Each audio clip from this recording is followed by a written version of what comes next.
So imagine a man dying of thirst in the scorching heat of a massive desert.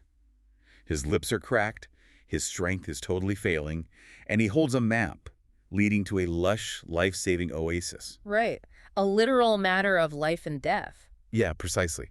And he looks down at the parchment, he scrutinizes the lines, verifies the cartographer's credentials, and nods in agreement. He tells you the map is historically and geographically accurate. He agrees with all the facts. He does. He looks up, and he can actually see the water shimmering on the horizon. But then he just drops his hands to his sides and refuses to take a single step in that direction. And he tells you, with a completely straight face, I cannot. It makes absolutely no sense. No, it really does not. Well, welcome to Reformed Thinking. I am your host, and I'm absolutely thrilled you're joining us today. If you are listening to this on your commute, at the gym, or just relaxing at home, I want you to step into a fascinating thought experiment with us. It is definitely a crucial topic to look at today. It is. Our mission today is to examine a striking excerpt from a 19th century text by Charles Spurgeon. It is titled, Why Men Cannot Believe in Christ, based on the Gospel of John, chapter 5, verse 44. That is a very specific verse with a lot of weight to it. Yeah, and we are setting out to answer a highly specific question. We are looking at people who possess the historical facts about Jesus. They know the data. They agree with the historical record. But they still claim they cannot believe in him. Right. They frame their unbelief as an inability. Okay, let's unpack this, because I am honestly amazed by how relevant this analysis of ancient skepticism feels to our modern cultural climate. It is a remarkable piece of analysis to pull apart. The central thesis we are looking at today argues that the barrier to faith is almost never a lack of mental faculty. It is not a lack of evidence. So it's not an intellectual problem? No, not at all. When someone looks at the historical reality of Christ and says they cannot believe, the issue is not that their brain is incapable of processing the data. The barrier is entirely moral. A moral barrier. Yes. It is a moral stubbornness rooted firmly within the human heart. The core idea here is that the human will is completely bound by its own desires, its pride, and its love for sin. Wow. A person is not free to choose something they fundamentally hate. So when a person says, I cannot believe, what they're actually demonstrating is a heart that absolutely refuses to yield. It is not a mind that lacks sufficient proof. That sets up our first major discussion point beautifully. The absolute absurdity of the cannot excuse. We have to ground this in the specific biblical context of John chapter 5. Where Jesus is addressing the religious elite. Right, the Pharisees. And the context here is vital for you, the listener, to grasp. These are not people operating in a vacuum of information. Jesus had just healed a man at the pool of Bethesda. A man who had been paralyzed for a very long time. Yes, chronically sick for 38 years. Jesus healed him instantly with a single phrase. And, it happened in broad daylight, surrounded by witnesses. You would assume a miracle of that magnitude would settle any debate right then and there. Restoring withered limbs with a spoken word is undeniable. You would think so. But the Pharisees ignored the reality of the miracle. Why? Because Jesus told the man to pick up his bed on the Sabbath day? They missed the undeniable reality of the Creator standing in front of them, and they did it because they were obsessed with their rigid man-made regulations. And that healing is only one piece of the mountain of evidence they ignored. Oh, absolutely. It goes much further than just the pool of Bethesda. The text points out that they also had the undeniable testimony of John the Baptist. He was a massive figure at the time. He was. John came as the heralded forerunner, crying out in the wilderness, and the masses recognized him as a legitimate prophet. The Pharisees felt the immense pressure of popular opinion. So they dared not openly dismiss John the Baptist. Exactly. Yet, when Jesus explicitly pointed out that John testified about him, the Pharisees suddenly suffered from a very convenient selective amnesia. They chose willful blindness. It is just wild to think about. And beyond the miracles and the witness of John, they had the scriptures. They did. These men were the premier scholars of their generation. They transcribed the Old Testament by hand, letter by agonizing letter. Right, and they were so obsessed with the data of the text that they created what we know as Masoretic notes. I find this part so fascinating. It is incredible. They would meticulously count the words and letters of the scrolls, calculating the precise middle verse of the entire Bible. They knew the middle letter of the whole book. Oh, wow. Yeah, they studied the prophecies that clearly detailed the coming Messiah. Yet when the Messiah stood in front of them, fulfilling every single word, they rejected him outright. I want to pause on those Masoretic notes for a second, because It is staggering when you think about the psychology behind that. It really I is. mean, imagine spending your entire life counting the letters of a text, ensuring you know precisely where the middle consonant sits on the scroll, and yet being entirely blind to the person the text is talking about. It is a profound tragedy. It is like memorizing the chemical formula for water while dying of dehydration. It makes no logical sense. And a direct line can be drawn from those first-century Pharisees to people living today. There is a very clear parallel. There are so many individuals right now who will gladly accept the historical facts. They will agree that Jesus lived in the first century. They will acknowledge he lived a perfect, moral life. They will even admit he died on a Roman cross as a substitute for sinners, and that the tomb was empty 3 days later. Yeah, they acknowledge the historical reality, but they stop entirely short of resting their hearts upon him for salvation. They admit the facts are true, but they refuse to trust the Savior. It brings us back to that desert map analogy you mentioned at the beginning. Right. It is like looking at the water, having the cup in your hand, but telling me your arms do not work. I have to ask, how do people justify this dissonance in their own minds? Well, if we connect this to the bigger picture, claiming an inability to believe God is the highest conceivable dishonor a human being can commit. That is a strong statement. It is, but think about what is actually happening in the spiritual realm when a person uses this excuse.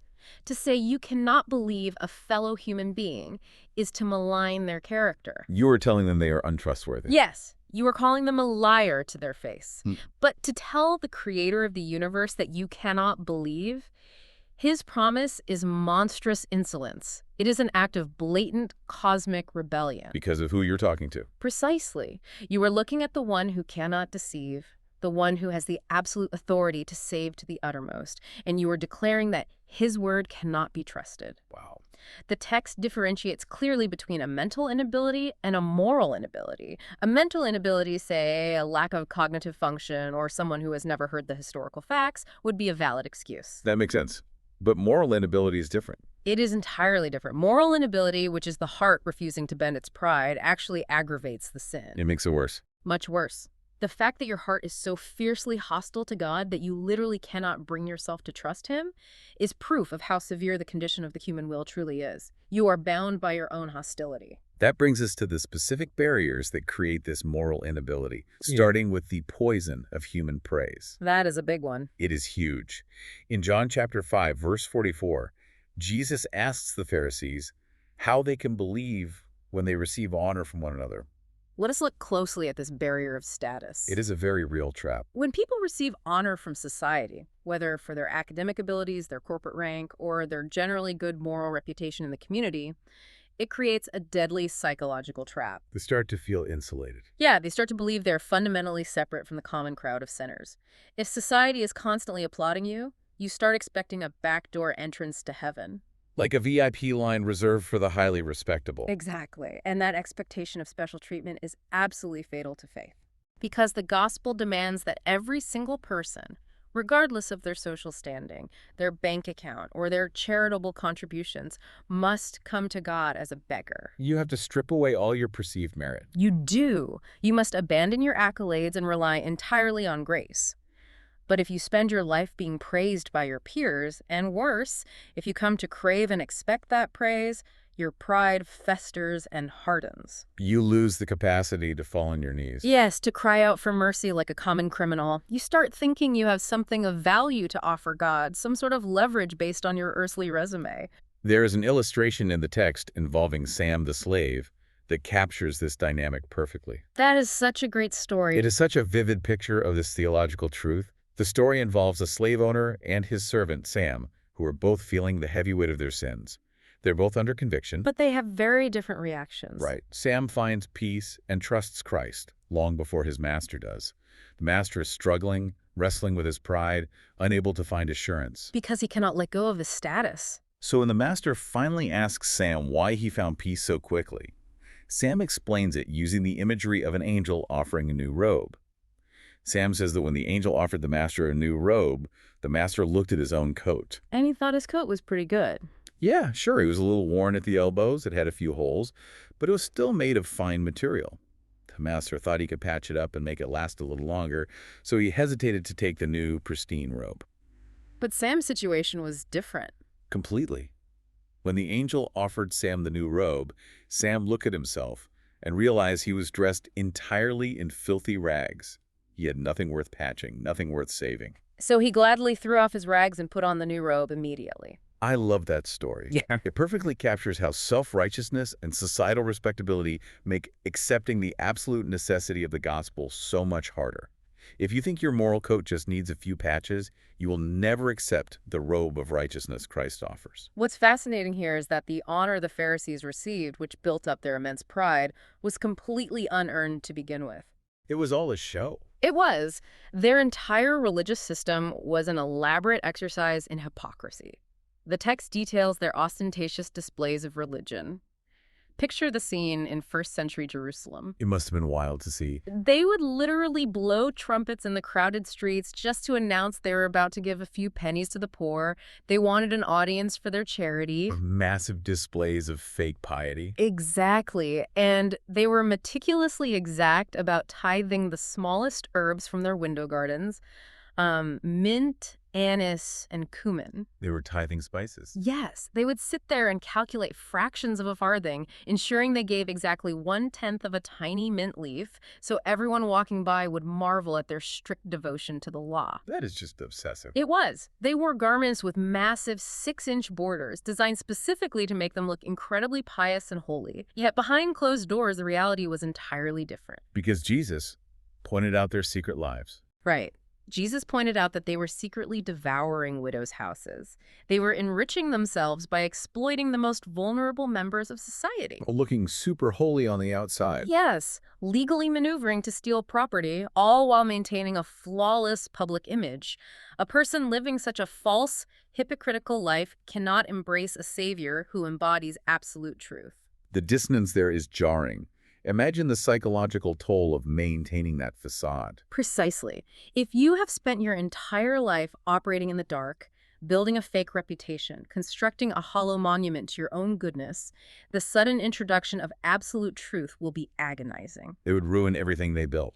The light of absolute truth will make your eyes ache. You will hate the light because it exposes the filth, the greed, and the theft you have been hiding behind those 6-inch borders. You cannot love the truth if your entire existence is predicated on a lie. You really cannot. That leads directly into how the love of praise creates an echo chamber of self-deception. When you surround yourself with sycophants, with people who continually flatter you, you eventually start believing the lie yourself. The text points out that the Pharisees were constantly called learned rabbi or holy scribe by the crowds in the marketplace. And it goes straight to their heads. After hearing those grand titles over and over, day in and day out, they actually convinced themselves they deserved them. They became dupes to their own illusion. The text even throws in a sharp, humorous jab at the Pope to illustrate this point. It is a very blunt comparison. It notes that anyone who was constantly kissed on the toe, carried on the shoulders of the masses, and hailed as infallible will eventually succumb to the insane idea that they actually are infallible. The constant adulation dulls the senses. It intoxicates the mind. And this constant diet of praise breeds an intense, paralyzing cowardice. The fear of man takes over. The Pharisees could not believe in Jesus because they were utterly terrified. They feared being expelled from the synagogue. We need to pause and explain what expulsion from the synagogue actually meant in that culture. It was not just losing a place to worship on the weekend. No, it was absolute social ruin. The synagogue was the epicenter of Jewish social, economic, and political life. So to be cast out was devastating. To be cast out meant you were cut off from your family, your friends, your business contacts, and your community support. It meant total socioeconomic ruin. That is a massive deterrent. It was. The Pharisees were also afraid of being mocked by the Sanhedrin, the supreme ruling council, for following a humble carpenter's son from the backwater town of Nazareth. So they chose the praise of men. Their love for human praise turned them into miserable slaves of public opinion. They weighed the eternal truth of God against the temporary approval of their peers, and they chose their peers. I want to bring this right into the lap of the listener, because we love to judge the Pharisees. We like to think of ourselves as independent free thinkers today. We pride ourselves on being autonomous. But that is often an illusion. Right. Aren't we just as terrified of being canceled or mocked by our own chosen tribes? We act like we are so progressive and liberated, but we are absolutely shackled by what our social circles think of us. The text brings up very specific examples from the 19th century that map perfectly onto our modern reality. It talks about the commercial traveler who is afraid of the chafing and the jokes in the break room. And it mentions the working man who feels the conviction of the gospel. Yeah, a man who knows it is true, but who is terrified of the coarse, sarcastic remarks he will face on the shop floor the next morning. It is a very relatable fear. If you are listening to this on your way to the office, think about your own workplace. How many times have you stayed quiet or compromised your convictions out of pure cowardice? The fear of being the punchline at the water cooler keeps people away from confessing Christ. The analysis of this cowardice forces us to redefine what true courage actually entails. What does Spurgeon say about it? The text argues that it is not an active conscience that makes us cowards, but the want of conscience, the lack of it. So if we really had a conscience, we would act differently. Yes. If a person truly had an awakened conscience, if they genuinely understood the weight of eternity, they would feel the judgment of a holy God infinitely more than the scowls or the laughter of their coworkers. That puts it in perspective. True manhood, true courage, is standing up for the truth regardless of the immediate social cost. There is a severe, almost incomprehensible tragedy in selling your own soul just to keep up a temporary friendship with fools. Because those people cannot save you. Exactly. Those people who mock you in the break room, the people whose approval you desperately crave, will not be able to save you when you stand before the Creator. Letting the fear of their sarcastic laughter dictate your eternal destiny is the height of foolishness. It really forces you to evaluate who holds the functional authority in your life. And once the text dismantles the specific barriers of the Pharisees, it turns its attention directly to the audience. The author starts making guesses at the hindrances keeping his listeners from believing. He brings up this extremely common modern excuse of self-satisfaction. There are so many people who assume they have good hearts at bottom. You hear this all the time. People admit they are not perfect, sure. They acknowledge they make mistakes, but they figure their mistakes are minor compared to the really bad people in the world. They plan to mend their ways eventually, assuming God will grade on a curve. They think they can simply resolve to do better. But the text shuts that down immediately. It points out that human beings are completely incapable of conquering their own sin through sheer self-resolve. To illustrate this, it uses vivid Old Testament imagery. Right, comparing this struggle to fighting the ancient Canaanites. The imagery of the Canaanites is highly significant. In the biblical narrative, the Canaanites possessed chariots of iron. These were the ancient world's equivalent of armored tanks. They were devastated. Unstoppable war machines. The text compares relying on your own willpower to defeat your deep-seated sin to charging at iron chariots with a mere reed in your hand. A reed against an iron chariot is comical. It is. Your self-resolve, your New Year's resolutions, your moral promises to do better tomorrow, they will all snap the moment the battle gets difficult. Because the problem is internal. Yes. This assumption of inner goodness is a total denial of the biblical doctrine of total depravity. Total depravity does not mean you are as evil as you possibly could be.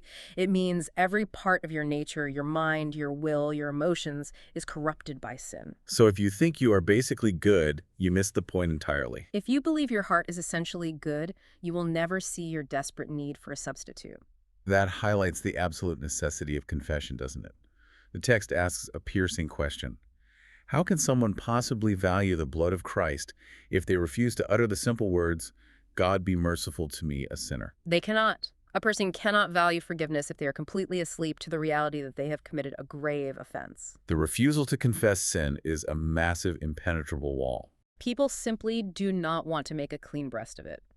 They hate the humiliation of admitting they are ruined, morally bankrupt, and in need of total rescue. It bruises their ego too much. So they look for other excuses. So instead of confessing their actual guilt, they hide behind the philosophical claim that they cannot believe. It sounds much more intellectual and respectable to say, I have epistemological doubts, than to say, I am a rebel who refuses to bow. That is a brilliant way to frame it. And if it is not self-righteousness keeping them away, another massive barrier is sheer laziness. The text talks extensively about the tragedy of indolence. It addresses people who are just slothfully thoughtless. They avoid thinking about serious, weighty things entirely. Life for them is nothing but a game of battledore or skipping rope. These are trivial parlor games. Right, representing a life flitting from one fleeting amusement to the next. The text points out how people might obsess over how a ribbon suits their complexion, or obsess over earning their next 5-pound note, while completely ignoring the terrifying realities of death, judgment, and eternity. They just brush the big questions aside. But I want to push back here and play devil's advocate for a moment. Yeah. We live in an era of endless entertainment, infinite scrolling, and constant distraction. Is it really a punishable offense to just be easily distracted? Well, let's look at what is underneath that distraction. I mean, to just want to focus on our appearance or our bank account, people are tired. Is simply being shallow or superficial really that dangerous in the grand scheme of things? This raises an important question, and the answer provided by the text is sobering. Frivolity is absolutely fatal. Fatal. How so? The problem is not the distraction itself. The problem is what the distraction actively represents. It represents a willful, calculated suppression of the truth. So it is an active choice. God gave us life, a brief vapor of time, to prepare for eternity. Life is the mold for the eternal state. To waste that precious time on absolute trifles while willfully ignoring the state of your immortal soul is an act of defiance against the Creator who graciously gave you that time. That makes the stakes incredibly high. The text issues a chilling warning to its audience. It warns that the hours they casually try to kill with endless amusements will one day rise up as literal murderers. Oh, wow, that is an intense image. Those wasted hours will stand in the courtroom of eternity with blood-red evidence on their hands to accuse the frivolous soul. A superficial life is not an accident.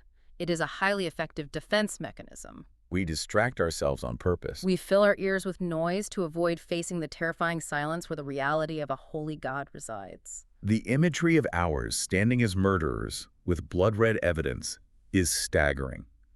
It completely strips away the innocence we assign to our endless scrolling and our trivial pursuits. It forces you to look at how you spend your days. And that defense mechanism of avoiding God often takes even darker, more deliberate forms. This brings us to a major section of the analysis, the hidden chains, the secret sins and vices that lock people away from belief. People love to use intellectual skepticism as a convenient smokescreen. They really do. They will throw out complex philosophical objections to Christianity. They will argue about textual variants or the problem of evil or historical timelines to mask their own moral failures. The text gives a brutal, unfiltered example of this. It describes a man who gets half seas over, which is 19th century slang for getting drunk, and suddenly, under the influence, he passionately wants to debate the blasphemies of Tom Paine. For context, Tom Paine was a loud, influential skeptic during the Age of Reason who fiercely mocked the scriptures. So this drunk man suddenly wants to argue about the contradictions in the Bible. But the entire intellectual debate is a sham. It is entirely a sham. The man doesn't actually have a genuine problem with the historical reliability of the gospel narratives. His actual problem is that the brandy bottle is his master. The alcohol is running his life. He is a slave to his vice, and he uses loud, aggressive skepticism to quiet his screaming conscience.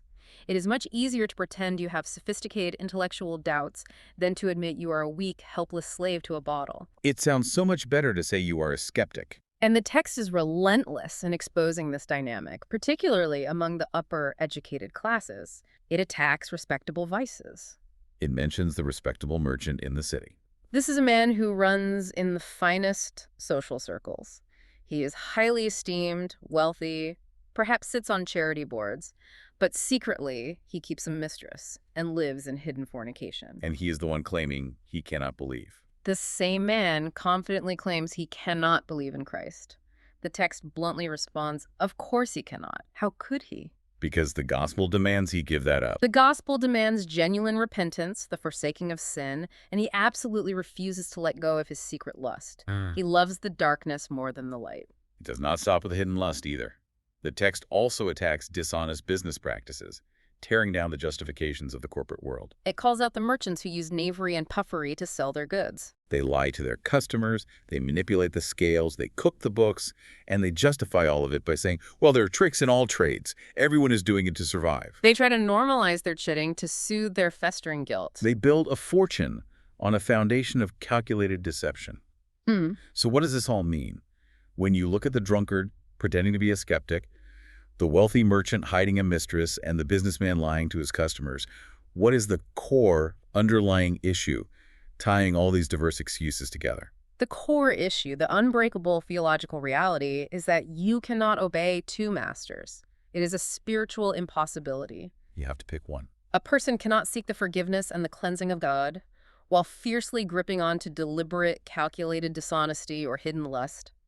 Christ came to save his people from their sins, not to allow them to comfortably and safely remain in them. So the inability is actually an unwillingness. When these people say they cannot believe, they are actually telling the truth, but in a very twisted, tragic way.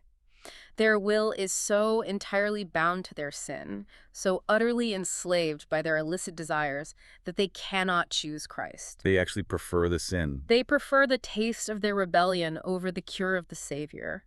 The hindrance they face is not intellectual. They don't need another apologetics book or another archaeological discovery. The hindrance is the will itself. The hindrance is entirely a matter of a rebellious, depraved will clinging desperately to the darkness because their deeds are evil. The absolute clarity of that is confronting. It strips away every layer of intellectual pretense, and that leads us to the final barrier the text addresses, which honestly might be the most startling and sobering one of all. It deals with interpersonal relationships. It points out that many people cannot find peace with God because they harbor an unforgiving spirit. They hold on to bitter, calcified resentments. And the specific examples used are heartbreaking precisely because they are so common, so ordinary. The text talks about parents who refuse to forgive their own children for past slights. It mentions brothers who will not speak to each other for years at a time over some inheritance dispute or petty argument. Yet these same people will dare to approach the church. Right, they will dare to walk down the aisle and approach the communion table, drinking the cup and eating the bread, pretending everything is perfectly right between them and God. It is a terrifying level of self-deception. But let me push back here on behalf of the listener. Let's play devil's advocate. Are we really saying that if a parent is struggling to forgive a child who committed a heinous, destructive crime against them, they are entirely devoid of grace? It is a very sensitive issue. That feels incredibly harsh.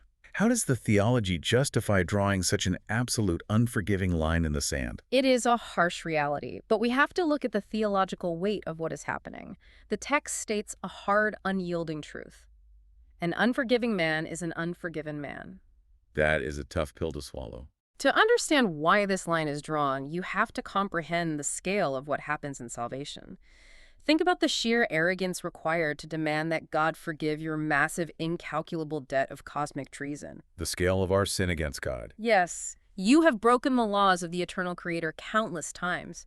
You owe a debt you could not pay in a million lifetimes. And yet, you ask God to wipe that slate clean. He does. If God does that, if you truly experience that massive wave of grace, it shatters your pride. Therefore, if you then turn around and take your brother by the throat over a minor earthly grievance, even a severe earthly grievance, and refuse to offer mercy, it proves you never understood the transaction of the gospel. The logic holds up. If you are forgiven that much, you have to forgive others. The refusal to forgive someone else is definitive proof that a person has never actually experienced the saving grace of God. If you comprehend the staggering magnitude of what you have been forgiven, you cannot tightly hold on to bitterness toward others. The bitterness proves the heart hasn't changed. The unforgiving spirit acts as a heavy iron padlock on the human heart, providing evidence that the person remains in their natural, hardened, unregenerate state. It is a devastating reality check. It takes the focus completely off the person who wronged you and places it entirely on your own standing before a holy God. It forces you to look inward. Throughout this entire analysis, every single excuse is methodically stripped away. Whether it is the love of human praise and the VIP line to heaven, the paralyzing fear of what the break room thinks, the laziness of a superficial, distracted life, the secret grip of a hidden vice, or a bitter, hardened grudge against a family member. Every excuse is exposed as a moral failure. It is never a lack of evidence. It is always a rebellion of the will. And that brings us to the outro of the message, which pivots to focus on the terrifying reality of the day of judgment. The text points out that all of these clever excuses will fail. All the philosophical smokescreens and the respectable vices, they will completely dissolve on that final day. It describes the final assize, the great undeniable courtroom of eternity. The imagery used for the judgment is meant to strip away all illusions of secrecy. It states that every secret will be published in the face of the sun. Nothing stays hidden. The things carefully hidden behind closed doors, the mistress, the cooked books, the private malice, the quiet cowardice, all of it will be laid bare by the lightning flash of the divine eye. There will be nowhere to hide. There will be no hiding behind a smoke screen of philosophical skepticism when you are standing face to face before the judge of the universe. The intellect will not save you when the heart is exposed as entirely corrupt. Yet, in the midst of that terrifying, vivid warning about inescapable judgment, the author provides a sharp, beautiful contrast by presenting the absolute simplicity of grace. The terror of judgment is undeniably real, but the offer of the gospel is entirely open and free. The call is simply to trust the Son. If a person will abandon their self-righteousness, throw off their patched coats, drop their intellectual excuses, and rest entirely on Christ, they receive new life and are forgiven instantly. The bondage of their will is broken by divine grace. The text closes by mentioning a hymn, "Ring the Bells of Heaven," which paints a beautiful picture of the joy that erupts in the celestial city when a weary, wandering, rebellious soul finally drops their weapons and returns home. The contrast presented to the listener is stark. You can fiercely hold on to your pride, your vices, and your resentments and face the lightning flash of judgment, or you can drop your rebellion, come as a beggar, and be welcomed with the loud harps of heaven. It leaves no middle ground. The choice is binary. The text forces the reader out of the comfortable gray area of agnosticism and demands a verdict. You either bow to the truth, or you are destroyed by your love for the lie. It really does leave you entirely without excuse. And as we wrap up this deep dive into this remarkable 19th century text, I want to leave you, the listener, with a final thought to wrestle with on your own. Step back and examine your own life right now. It is a question worth considering. If someone could miraculously wave a wand and remove every single intellectual, historical, or scientific objection you currently have to faith right this very second, what moral compromise, what secret habit, or what hidden pride would be left standing bare in the light? A very convicting thought. If all your questions were answered, would you still refuse to bow? Is it possible that your brilliant, skeptical mind is simply acting as a highly paid defense attorney for what your heart has already decided it wants to keep? Thank you for listening to Reformed Thinking.